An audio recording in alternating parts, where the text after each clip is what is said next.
5번이 제일 재밌잖아요. 자, 원왕생과 광덕이라는 사람이 썼네요. 자, 원왕생과 음악 2주차. 자, 원이 뭐냐면 원한다 이거야. 뭘 원해? 왕생. 가가 노래야. 왕생은 영원히 산다 이런 뜻이야. 그러면 극락왕생 이런 말 들어봤니? 극락세계. 그러니까 불교에서 말하는 천국이 되겠지? 천국에서 왕생, 영원히 사는 극락왕생을 기원합니다 이렇게 얘기하잖아. 그쵸? 그럼 빈다 이런 말이지. 원한다 왕생을 원하는 노래라고 얘기를 했어. 그러면 광덕이라는 사람이 왕생을 기원하는 노래가 되겠어요. 화자. 아미타불에게 귀의하고자, 아미타불에게 돌아가고자 하는 마음을 달에게 의타, 형광펜 달에게 의타. 자, 아미타불에게 귀의, 그 다음에 달에게 의타. 그래서 화자의 정서와 태도는 땡땡적이다. 뭐라고 하고 있어? 기원적이다. 기원적이다 라고 표현할 수 있겠죠?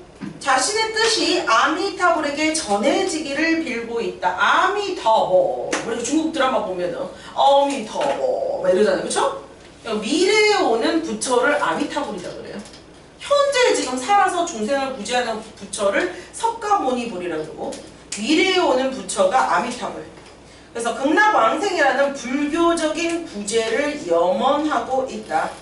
대상과의 관계, 화자, 청원자. 자, 두 번째, 누가 매개자예요? 달.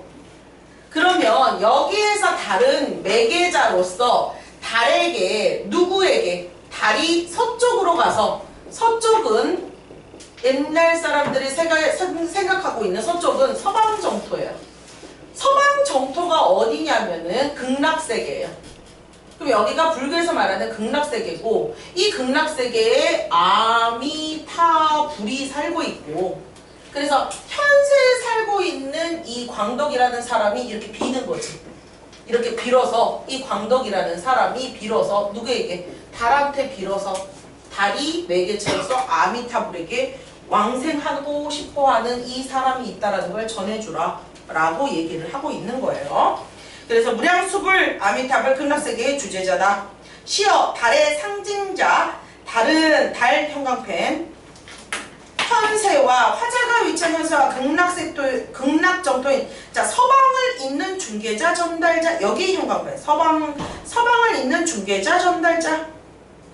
그래서 차안과 피안을, 자, 피안이라고 하는 게 이게 극락의 세계를 피안의 세계, 환상의 세계를 피안의 세계, 극락의 세계, 이런 어휘를 좀 넓혀보도록 할 수 있어야 돼요. 피안을 오고 갈 수 있는 서방 정토의 사자로서의 의미가 있다. 그래서 사자라고 하는 것은 누구예요? 저승사자 같은 경우지. 현생하고 극락세계하고 저승세계를 왔다 갔다 하는 존재를 사자라고 얘기를 해요. 그래서 이 달은, 참고로 이 달은 소망을 부처에게 전달해주는 매개체인 존재지만, 자, 참고로 정읍사에서 달이라는 존재가 나와요.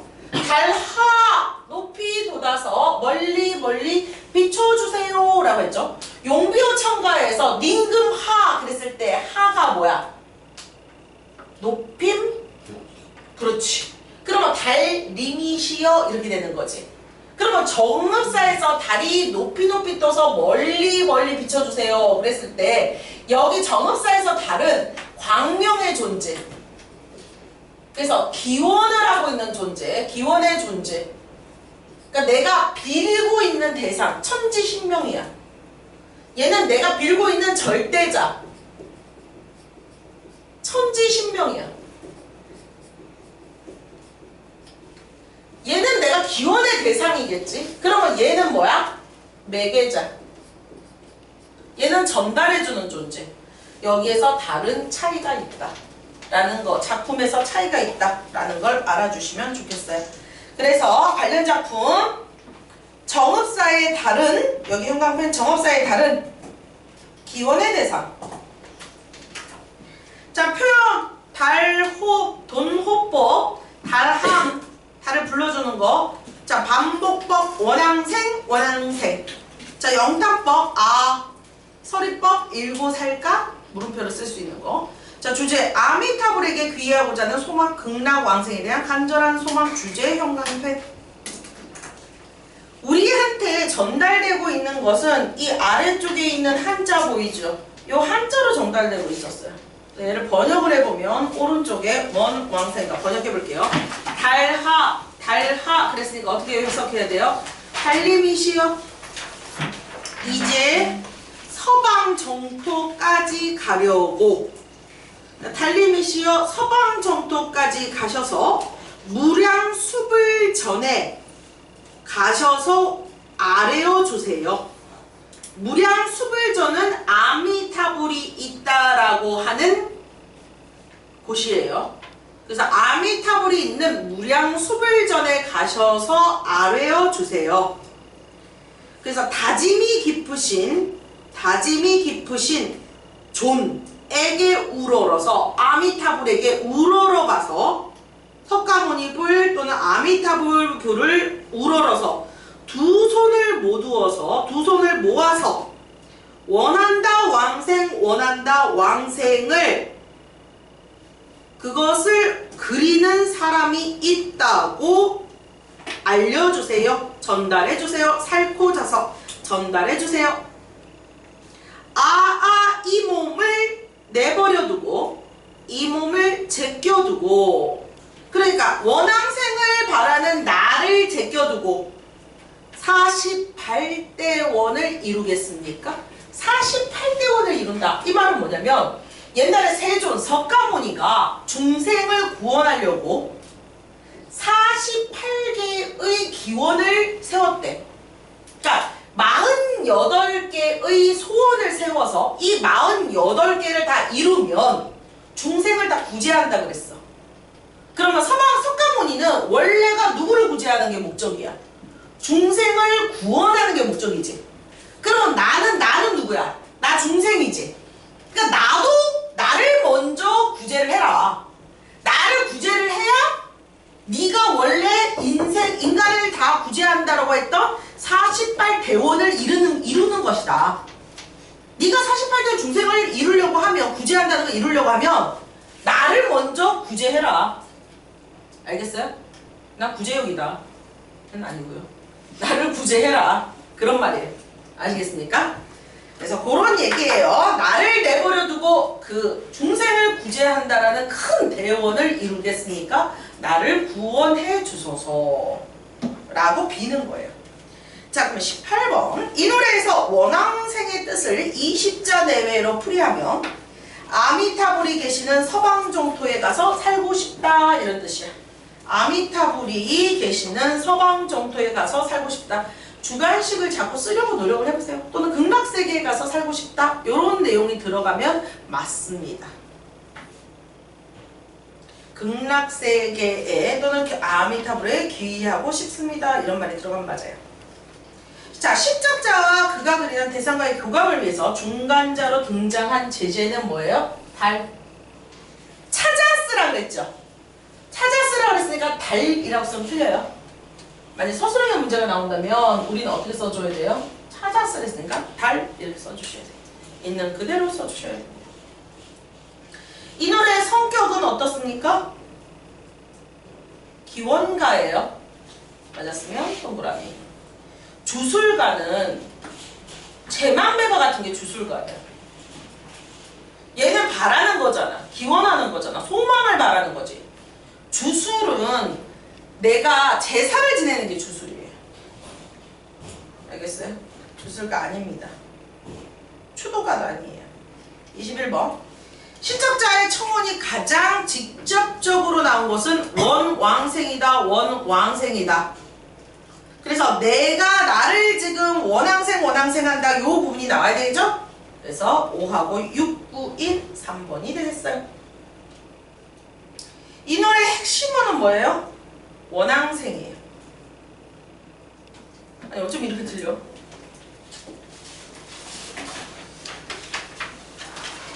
채점은 다른 색으로 해줘. 자, 개를 연화문이나 기르르되 요거는 이번에 내신이어가지고 여러분 잘 아는 거죠? 그래서 핵심어만 할게요. 형광펜.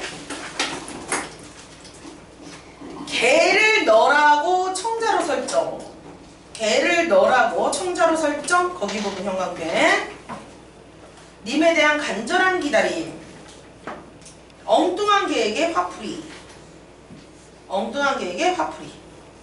자, 종로에서 뺨 맞고 한강에서 눈 흘기는 이중적 구조. 표면적 갈등, 실질적 갈등, 인과의 갈등. 그렇죠? 계획, 임에 대한 마음을 드러내는 시적 장치. 해학적. 자, 음성 상징어 사용, 대꾸법, 대조법, 반복법. 어미의 반복, 순 우리말 소박한 일상어. 자, 임에 대한 연모의 정, 연정과 거기 형광펜. 제가 읽어준 부분만 다 형광펜 칠하셔야 돼요. 쭉쭉 중요한 부분 다 줄쳤나요? 자, 두 번째, 사설, 작가 미상의 사설 시조. 자, 가작품의 제목은 뭐가 되겠어요? 시어머니 며느라기 나빠. 얘가 제목이야. 가작품의 제목은 뭐라고? 시어머니 며느라기 나빠. 제목, 시어머니 며느라기 나빠. 해석해 볼게요. 해석되는 부분을 선생님이 현대어 해석을 해주면 받아쓰도록 해보세요. 자, 시어머니 며느리를 나빠. 시어머니 며느리를 미워해서 부엌 바닥을 구르지 마세요. 자, 시어머니 며느리를 나빠하면서 부엌 바닥을 구르지 마세요. 이게 무슨 말이냐? 며느리가 지금 주방에서 부엌에서 일하고 있어요. 근데 시어머니가 지금 뭐 하고 있는 거야? 요거. 야, 너 지금 뭐 하고 있니? 똑바로 하고 있니? 그게 있잖아! 이렇게 얘기하는 거. 밥이 덜 익었다! 이렇게 얘기하고 있는 거. 이게 뭐야? 시어머니가 며느리가 부엌 바닥을 구르고 있는 대목. 발로 빵빵빵빵 바닥을 치고 있는 거. 그치? 그래서 며느라기를 미워해서 부엌 바닥을 구르지 마세요. 그 며느리가 어떤 며느리야? 빚을 받은 며느리인가? 빚을 져서 온 며느리입니까? 아니죠. 며느리를 빚지고 빚 대신에 받아온 며느리는 아니잖아. 그러니까 이렇게 따지는 거야. 빚진 며느리야? 값을 쳐서 데리고 온 며느리야? 돈 주고 사온 며느리야? 이렇게 얘기하는 거야. 밤나무 썩은 등골에 회초리 나는 것처럼 앙살피신 시아버지. 비유했네요. 아버지가, 시아버지가 어때요? 회초리 같아요. 밤나무 썩은 등골에 나뭇가지가 쫙 나와있으면 이게 말라붙어갖고 아주 그냥 말라붙어갖고는 이렇게 휙 소리 나는 거 있잖아요. 매서운, 무서운 시아버지 이런 뜻이에요. 회초리 맞아봤어? 나뭇가지로? 밤나무 썩은 등골에 나있는 이걸 확 하면 촥촥 감깁니다. 아주 그냥 무서운 시아버지.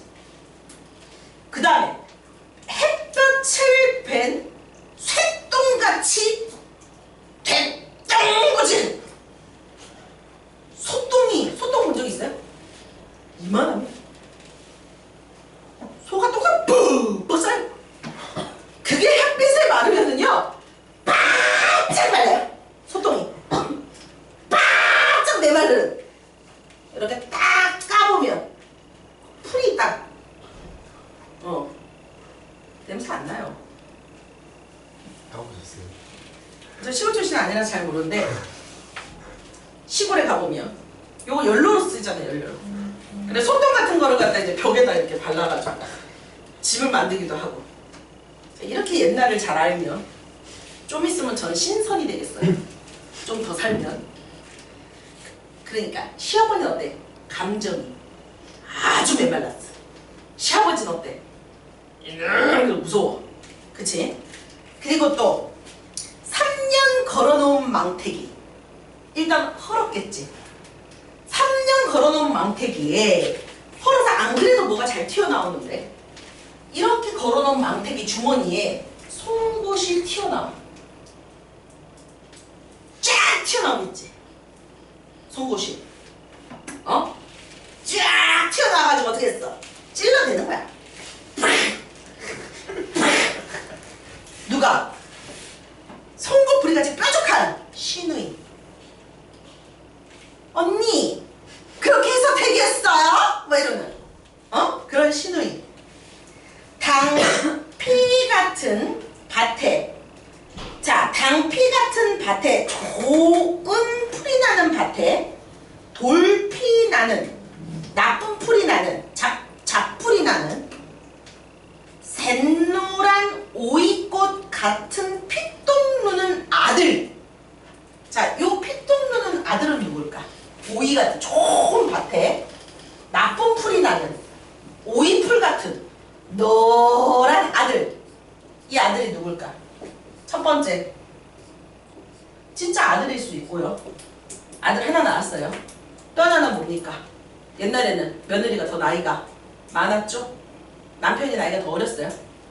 원래 연하랑 결혼을 많이 시켰어요. 그래서 이 아들은 누구예요? 남편이에요. 어리고 아무 일도 못하고 내 편도 못 들어주는 그런 비리비리한 아들 있잖아요. 맨날 어디 아프다고 하는 그런 아들, 남편 두고 건밭에, 좋은 밭에, 내 꽃 같은, 좋은 꽃 같은 며느리를 어디를 이렇게 나빠하십니까? 라고 하면서 작가미상의 사설시조. 얘는 누구에 대한 것? 좋은 며느리를 괴롭히고 있는 가부장적 사회에 대한 뭐예요? 여성을 괴롭히고 있는 가부장적 사회에 대한 비판의 시조예요. 자, 두 번째가 굉장히 길어졌죠. 사설시조라고 볼 수 있어요.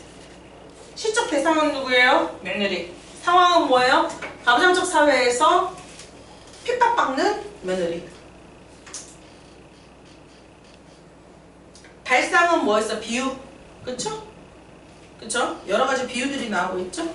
그래서 핍박받고 구박받고 있는 며느리에 대해서 시집살이하는 며느리에 대한 안타까움, 연민의 정, 이게 주제겠어요.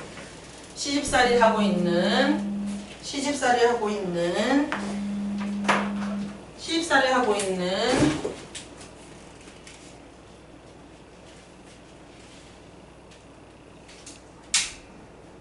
연민의 마음.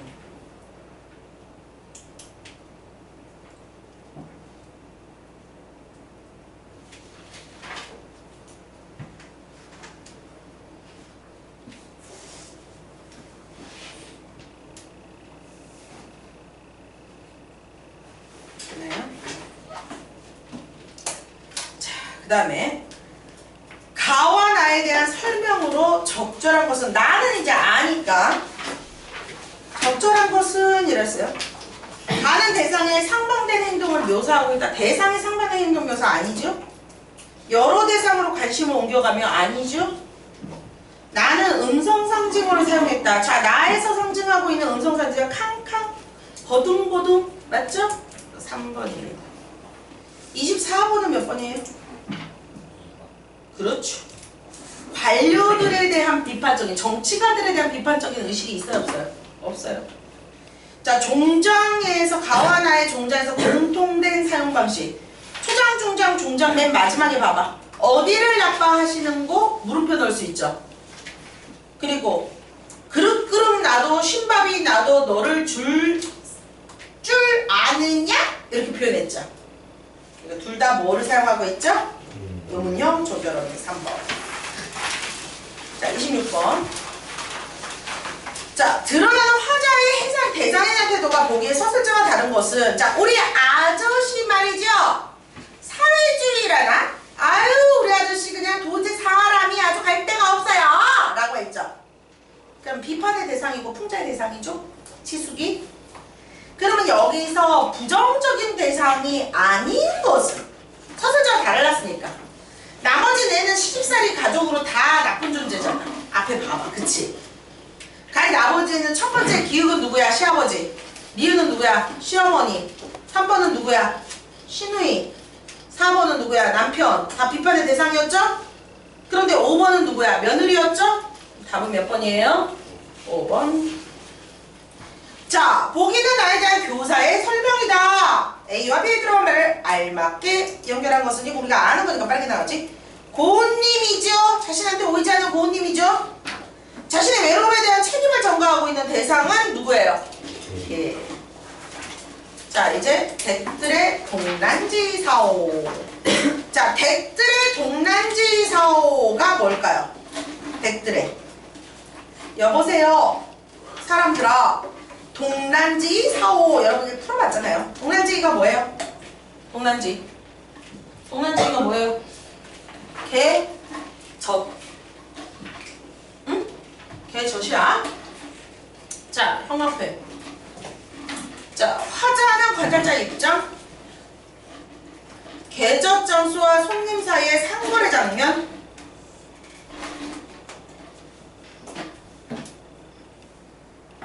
상거래 장면. 자, 그 다음에 어려운 한자어를 사용하는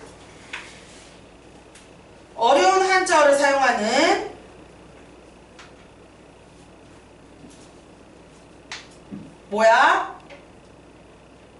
어려운 한자어를 사용하는 개젖 장수의 현학적인 태도 풍작. 여기 형광펜.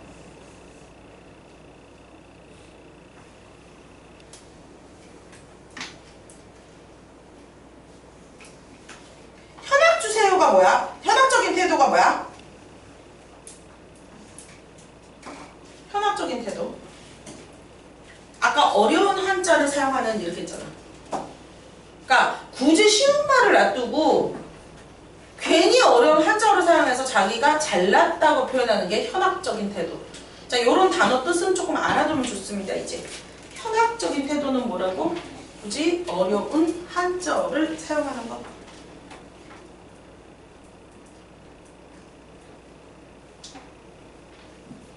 그래서 풍자적이에요. 왜 풍자적이에요? 이 한자어는 누가 많이 사용하는 단어예요? 한자어는 누가 많이 사용하는 거예요? 양반이 사용하는 거죠? 양반을 풍자하는 거예요. 해학적, 이 현학적인 태도를 통해서 웃음을 유발하죠. 대화 형식, 여기 대화 형식이란 말에 형광펜. 자, 주제 계절 장수에 대한 풍자. 자, 제목 댁들의 동란지예요. 자, 댁들의 동란지 사오. 거기 앞에다가 장사라고 써놓으세요. 자, 장사꾼이 얘기하는 거야. 장사꾼이야. 장수 또는 장사꾼. 장사꾼 또는 장수. 그리고 댁들의 동란지 사오 이렇게 하면 되겠지? 그랬더니 저 장수야 네 황후 무엇이라 했느냐? 사자. 그래서 저 장수야 앞에다가는 뭘 쓰면 돼? 손님. 그러니까 두 개가 지금 뭐야? 옛날 작품인데 요걸 좀 써주세요. 두 개가 뭐야? 대화체죠.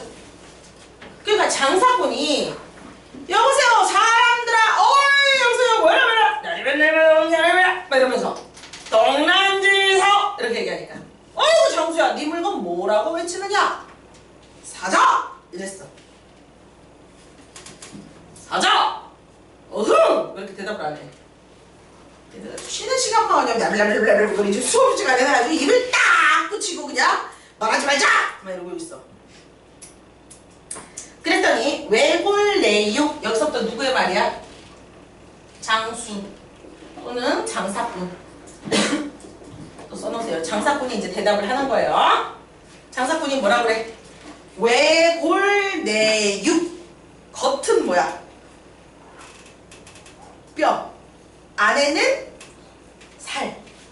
겉에는 뼈. 안에는 살. 뼈니까 겉에는 껍데기. 참고로 껍데기하고 껍질은 어떻게 구별돼요? 아는 사람. 껍데기하고 껍질. 딱딱한 게 둘 다 겉표면을 얘기하는데 딱딱한 게 뭐예요? 껍데기. 그러면 부드러운 거는? 껍질. 그럼 귤? 껍질. 껍질. 조개 껍데기. 껍데기. 소라 껍데기. 껍데기. 돼지 돼지 껍. 손님. 껍. 돼지 원래 껍질이 맞는 거야. 껍데기라고 하잖아요. 왠지 껍질 먹기 싫어서 껍데기로 하나 봐. 그러니까 돼지 껍데기는 사실은 표준어 발음으로 보면 정확한 표현은 아닌 거야. 원래 껍질이 맞는 거야. 근데 뭔지 껍질 먹는다 그럼 이상하잖아. 그쵸? 돼지 껍질을 먹는다 그럼 이상하잖아요. 그쵸? 그래서 돼지 껍데기 이렇게 얘기하나 봐요. 돼지 껍질. 껍데기. 사람들이 많이 쓰면 그 말이 뭐야? 표준어가 되는 거야. 많이 써서 많이 쓰는 게 표준어가 되기 때문에 돼지 껍데기 맛있다. 그렇죠? 돼지 껍데기 맛있다. 응? 5번 가지고 와서 먹을 수 있다. 그치? 먹고 싶네요. 저희 가면 있죠? 명륜 진사갈비. 있어요. 돼지 껍데기 없나? 있어요. 있지?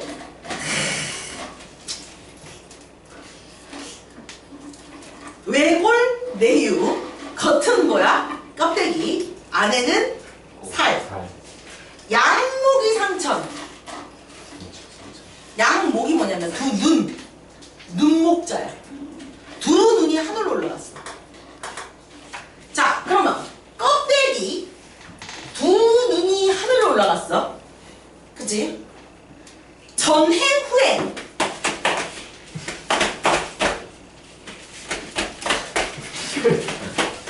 오케이? 영상 찍기 싫다 했지? 빠지지 말라고! 전행 후행. 그리고 또 뭐 하고 있어? 소아리 8쪽. 작은 다리가 몇 개? 8개. 대아리가 몇 쪽? 2쪽. 그치? 대아리 2쪽. 그리고 청장. 내장이 아주 그냥 게장, 내장에다가 밥을 넣고 그냥 이렇게 비벼가지고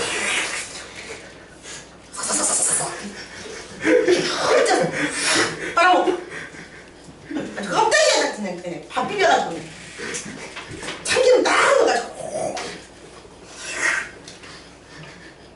잘하게 그냥 동단지사오 이렇게 얘기했어. 그랬더니 누가 얘기하니? 자, 손님 밑에다가 또 손님 땡땡 뭐라 그래 손님이 장수야 거북하게 외우지 말고 개젓이라 해라. 현학적으로 굴지 마라. 걔 누구니? 이번에 여잔데 결혼하는 애. 걔 결혼한다고 외쳤다가 지금 사기꾼. 좀 말이 안 돼요. 요즘 시사되고 있는 거. 전청조. 걔가 영어 쓴 거랑 똑같잖아요. I'm happy한. I'm 기쁜. 그치? 전청조 얘기. 어떻게 이렇게 속지? 알려주면 안 돼. 자, 우부가. 우부가는 어리석은 남자를 비꼬는 이야기, 풍자하는 작품이에요. 가사 작품. 그럼 여기 넘겨보시면 46쪽에 보면 용부가가 있어요. 용부가는 다음 페이지에 보면 용부가는 누구를 얘기하는 거야? 어리석은, 나쁜, 여자, 여기서 아내부, 여자를 비판하는 내용. 자, 이렇게 사회에서 지탄받을 만한 남자나 여자를 얘기를 함으로써 사람들한테 가르침을 주려고 하는 거야. 이렇게 살면 안 된다. 똑바로 살아라. 그래서 백성을 가르치는 이런 작품을 어떤 성격을 갖고 있다? 발음 조심하셔야 돼요. 자, 요런 작품을 개세적이라고 한다. 개세적이다. 개세 아니에요. 개세가 아니에요. 개화시킨다. 가르칠 개. 세속 사람들. 그래서 개세 아니에요.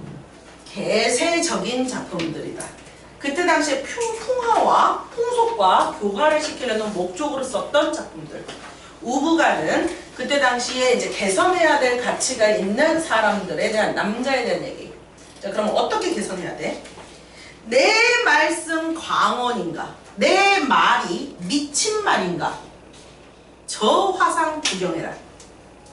내 말 미친 말이냐? 저 화상 구경해봐라. 저 화상.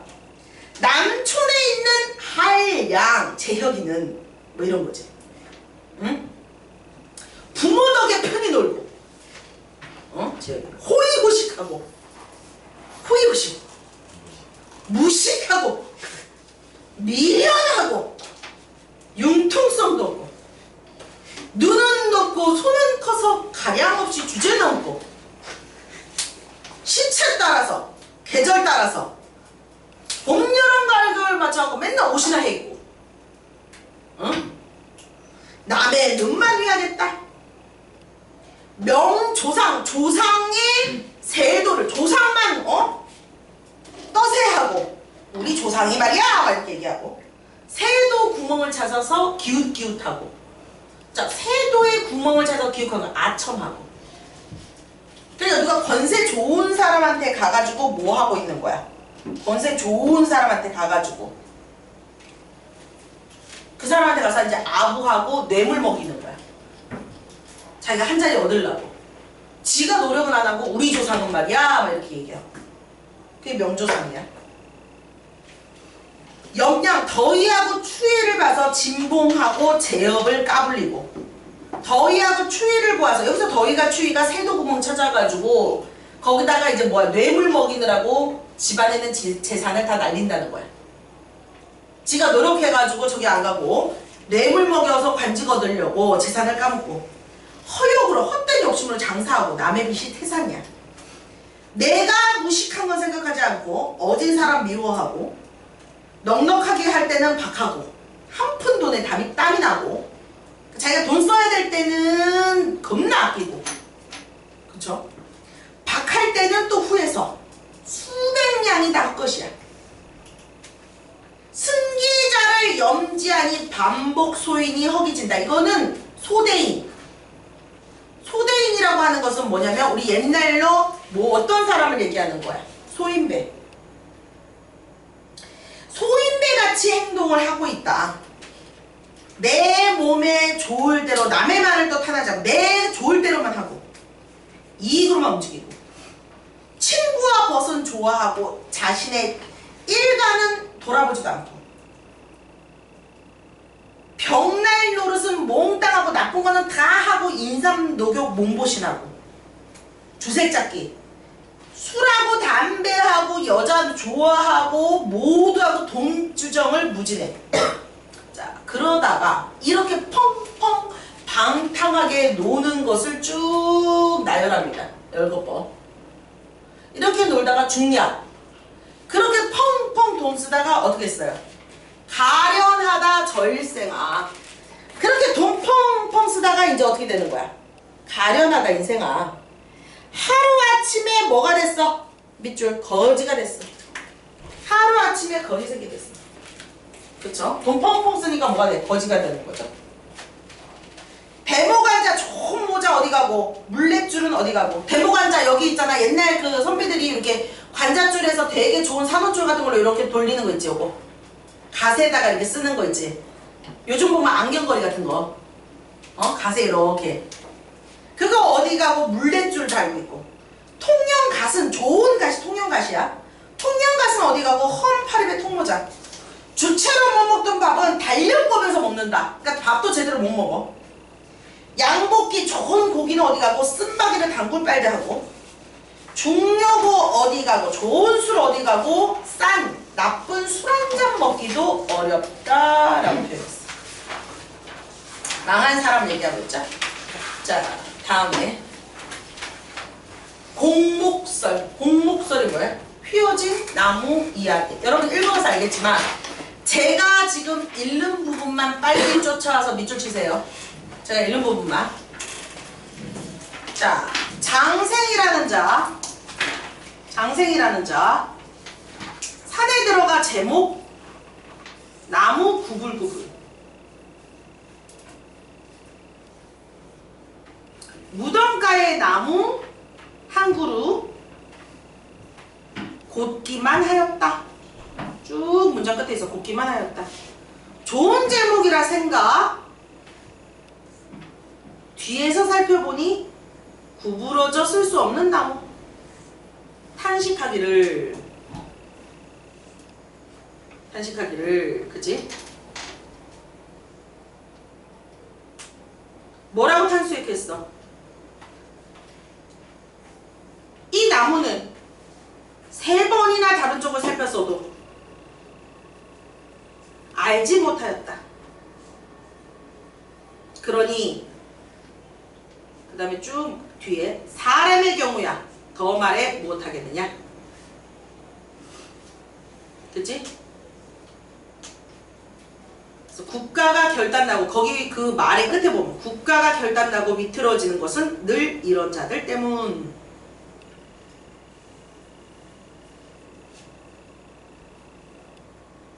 그치? 자, 쭉 내면서 장자에게 이야기하였다. 저 쭉 내려서 장자에게 이야기하였다. 장자가 대답하였는데, 자, 쭉 내려서 장자에게 얘기했고, 장자가 대답했지. 장자에게 얘기했다. 장자가 대답하였다. 쭉 내렸어. 자, 장자가 뭐라고 그러니? 자, 홍범에서 이제 책을 들어서 근거를 했어. 홍범에서 밑줄. 목에 대해서는 속성이 구부러지고 바르다. 자, 나무는 원래 속성이 뭐야? 구부러지고 발라. 그래서 그 문장의 끝에 보면, 밑에 끝에 보면 원래가 그러한 것이다. 하지만 사람의 경우 밑줄. 속성이 바르다. 그런데 세상을 보건대. 하나, 둘, 세 번째, 네 번째. 그런데 세상을 보건대. 나무가 구부러졌을 경우 가져다 쓰는 법이 없지만 사람이 곧지 못할 경우 내버리고 쓰지 않은 적이 없다.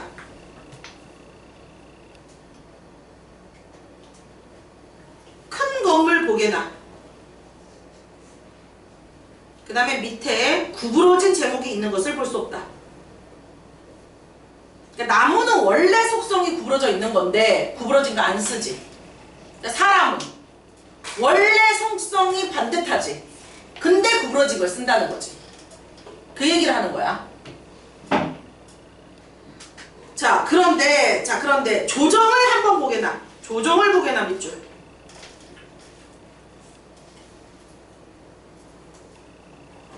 조정을 보게나.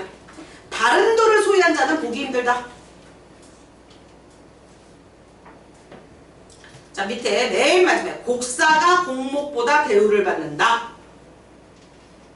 자, 무슨 말인지 알겠어요? 그래서 현 시대를 얘도 뭐 하고 있는 거야? 비판하고 있는 작품이에요. 자, 노처녀가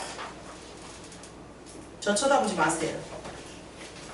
저 밑에 전 노 할머니가예요. 이제 그 밑에 용부가 한번 볼게요. 용부가는 뭐라고 얘기했었죠? 그 남들에게 비난받을 만한 여자라고 그랬어요. 그죠? 자, 흉보기도 싫지만 저 부인의 거동봐라. 시집간 지 석 달 만에 시집살이 심하다고 친정의 편지에서 시집 흉을 봤어요. 개엄하다 시아버지, 욕심 많다 시아버지라 욕하고, 암상하다 질투 많다 시어머니 욕하고, 고자질하고 시누이하고, 엄숙하다 맞동서다. 요약한 아우동서, 여우같은 씨앗년, 첩년, 드세다 신하들, 하인들, 왔다갔다 욕하고 남편을 믿었는데 나무대가리다. 남편도 나무대가리, 통나무대가리처럼 내 편을 들어준다 안 들어준다? 안 들어준다? 라고 이 여자가 온갖 시집살이의 시댁 식구를 뭐하고 있는 거야? 욕하고 있는 거야. 자, 원래 부녀자가 시집가면 이렇게 자기 집안 식구들을 욕하면 돼요 안 돼요? 안 되죠. 자, 28번. 가와 나의 공통점으로 가장 적절한 것은 2번이에요. 현실의 부정적인 모습을 얘기를 해서 번개, 조심해라, 고쳐라, 가르침의 효과를 거두고 있다. 2번이에요. 가와 나에 대한 설명을 적절하지 않는 것은 5번. 나머지 맞는 것들을 함께 봐주세요. 자, 30번. 가, 나를 비교한 내용으로 알맞지 않는 것은 기역의 가나 모두 중심 화자를 제시해서 화자의 발화 의도를 드러내는 역할을 한다는 것은 없어요. 그쵸? 기역과 가나 모두 중심 화자를 제시해서 화자의 발화 의도를 드러내는 역할을 하고 있는 것은 아닙니다. 저부인 고동보솔에서 발화 의도를 드러내는 역할. 자, 그 다음에 31번. 전개 과정, 이에 대한 설명을 적절하지 않는 것은 몇 번이에요? 4번. 대조를 해서 현상의 근본적인 원인을 갖다 강조하는 건 아니죠. 근본적인 원인은 이렇게 생겼는데 사람들이 그렇게 하지 않는 것에 대해서 뭐라고 있잖아. 그치? 많이 안 틀렸지? 자, 낙치, 설에다가 써놓으세요. 설, 수필, 한문수필. 자, 이 한문수필, 고전수필은 어떤 특징이 있냐면 2단 구성. 2단 구성 써놓으세요. 2단 구성. 2단 구성은 뭐냐면 항상 경험 플러스 깨달음. 내가 항상 경험을 하고 그 다음에 뭐가 나와? 깨달음을 얻는 과정이 나와. 그래서 형광펜. 일상에 대한 경험, 삶에 대한 반성적 성찰. 글쓴이의 태도에서 자, 회고적. 형광펜, 효과적, 회고적. 그 다음에 반성적. 자, 나이가 들어 이가 빠지게 된 1, 밑줄. 나이가 들어 이가 빠지게 된 1. 그게 낙, 떨어질 낙, 치, 이빨. 이빨이 떨어진 이야기, 이거예요. 그래서 참아설이라는 게 있는데, 참아설은 말을 빌렸한 이야기. 슬견설은 개하고 이의 이야기, 이렇게 돼 있어요. 좀만 긴네. 요거 문학하고 쉬는 시간 좀 줄 거야. 좀만 기운내자. 자, 그래서 깨달음. 예법대로 하자는 것이 잘못. 분수를 지키겠다는 다짐, 여기 설치. 낙치. 삶에서 겪는 시련. 자, 눈으로 보는 감각의 세계에서 벗어나는 것, 밑줄. 눈으로 보는 감각의 세계에서 벗어나는 것. 체험. 체험, 형광펜. 그치? 체험, 눈으로 닦고. 그 다음에 반성. 노인으로서 분수를 못 지켰죠? 또 깨달음, 형광펜. 자, 인용과 예시. 인용과 예시. 자, 옛 어법 인용했고 주자의 이야기를 사례로 제시했어요. 주자 성리학을 만든 사람이잖아요. 그죠? 주제, 형광펜. 삶의 실현을 통해 인생의 깨달음을 얻었다. 그러니까 내용이 지금 요 내용 그대로라서 그렇게 어려운 내용은 아니죠. 그래서 낙치설을 여러분이 읽어보는데 낭낭한 목소리로 승연이가 먼저 읽어보는데 승연이가 최소 3줄은 읽고 네가 생각하는 다른 애를 지적해. 다음 누구 읽어? 이렇게 딱. 그렇게 해서 한 바퀴 돌리는데 만약에 어디 읽는지 모르는 친구가 잡혔다. 릴레이로 읽는데 어디인지 모르는 친구가 혼자서 딴 데를 읽고 있다. 그러면은 어떻게 해야 돼? 붕어빵 사오게 된다. 1,000원어치. 오케이? 자, 그럼 승현이가 먼저. 그리고 기본적으로 3줄은 읽어야 돼. 4줄 읽든 5줄 읽든 상관은 없어. 3줄 넘어가면 어디서 끊는지 상관없어. 그러자 이렇게 딱 끊어도 되고 책이나 흥을 이렇게 끊어도 돼. 무슨 말인지 알겠지? 흥을 이렇게 끝나면 다음 친구가 거리는 것으로 이렇게 가야 돼. 것 이렇게 끝나면 으로 이렇게 가야 되고. 무슨 말인지 알겠지? 붕어빵을 향해서 것! 숙종 44년 무슨 년은 내가 66살이 되던 해이다.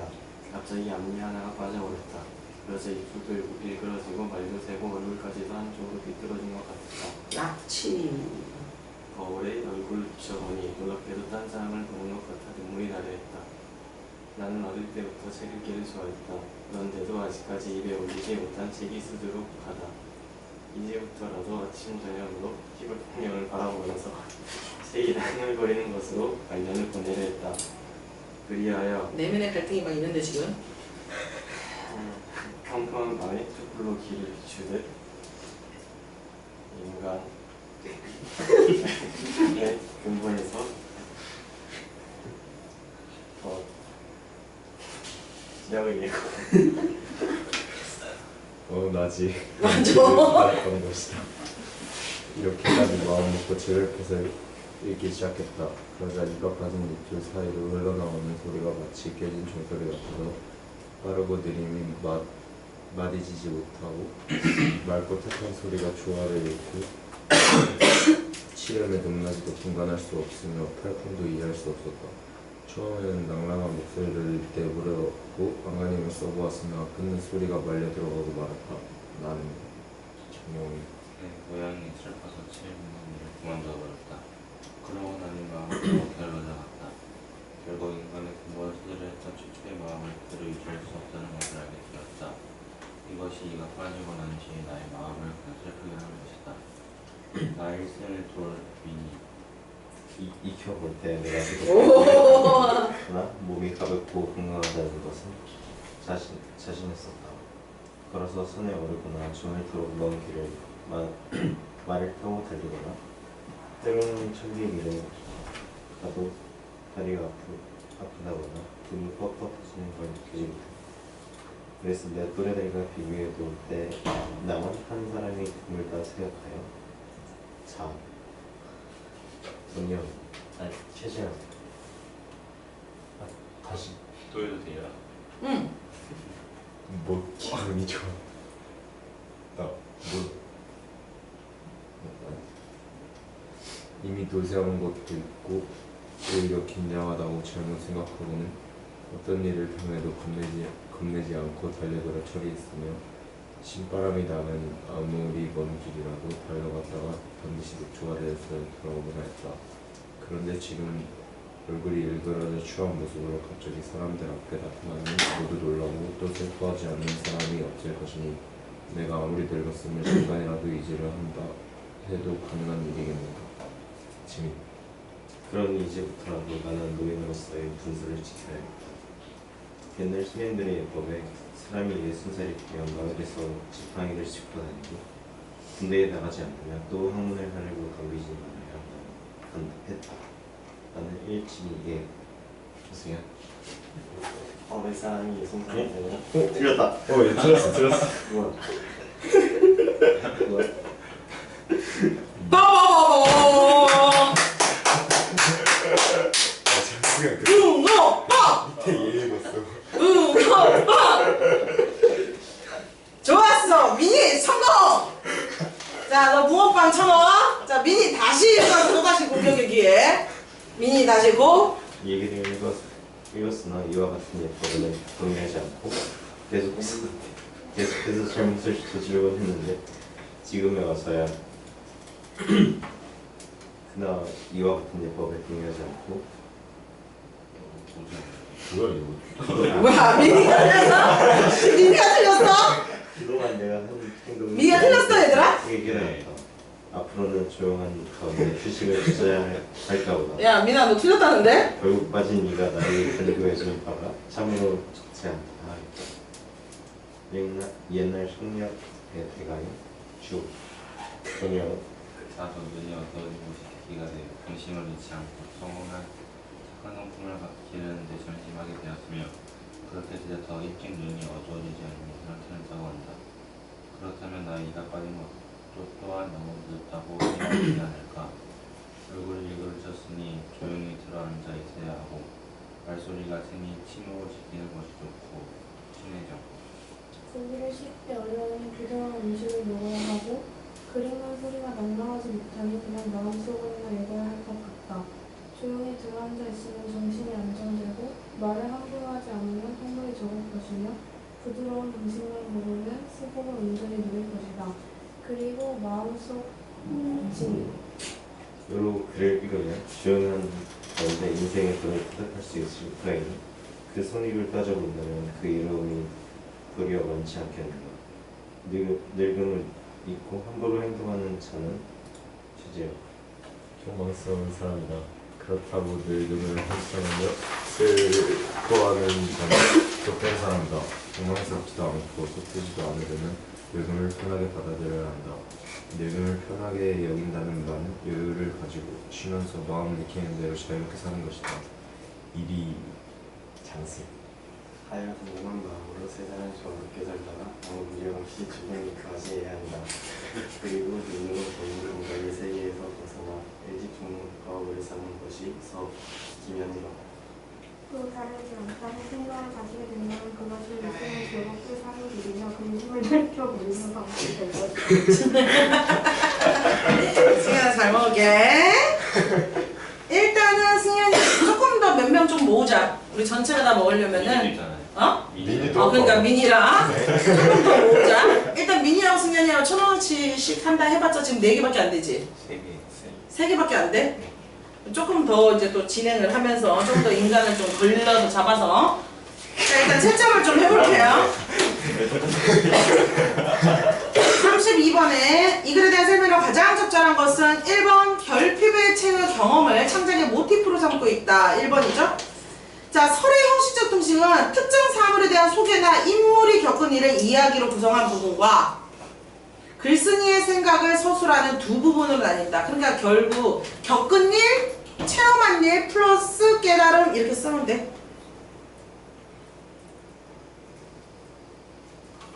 플러스 뭐야?